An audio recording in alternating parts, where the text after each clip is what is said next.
كنت ماشي على نظام تغذية معين قبل رمضان، هل ينفع استمر عليه واكمل في فترة رمضان ولا لا؟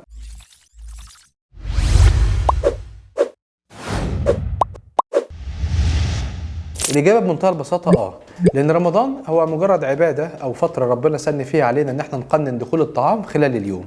وده ليه تأثير إيجابي جدا على جسمنا من ناحية الكيمياء وهرمونات الجسم. بيحسن جدا فكرة إن أنت تبدأ نسب الأنسولين في جسمك تتحسن، نسب التستوستيرون والجروث هرمون في جسمك تتحسن، أثره إيجابي جدا على فكرة إنك تقنن دخول الطعام وتتحكم في فكرة الشهوة بتاعة الأكل، أو تبقى شاعر باستمرار بفكرة الشبع، وبالتالي فأنت تقدر تستمر على أي منظومة غذائية كنت ماشي عليها قبل رمضان خلال فترة رمضان أو خلال شهر رمضان. وتعالى نضرب مثل بسيط جدا، لو كنت بتاخد في العادي في يومك التقليدي 3 وجبات، ال3 وجبات دول مثلا على نظام اللو كارب، فتقدر تجمعهم خلال الفترة اللي انت بتاكل فيها من المغرب لحد السحور او من الفطار لحد السحور بمنتهى البساطة عن طريق 3 وجبات، فتقدر تدخلهم على انترفالز من وقت من 4 إلى 5 ساعات، وبالتالي تلاقيه غطيت الفترة كلها اللي انت بتبقى واكل فيها او تقدر تاكل فيها من المغرب لحد السحور. مثل بسيط، مثلا لو انت كنت بتاخد وجبة غدا فيها بروتينات وفيها نشويات وفيها سلطة ودهون، تقدر تخلي وجبة الفطار الأساسية بتاعتك. ووجبة ممكن في السحور هيكون فيها بيض مصدر جيد جدا للبروتين، جبنة قريش مصدر جيد جدا برضو للبروتين ومعاه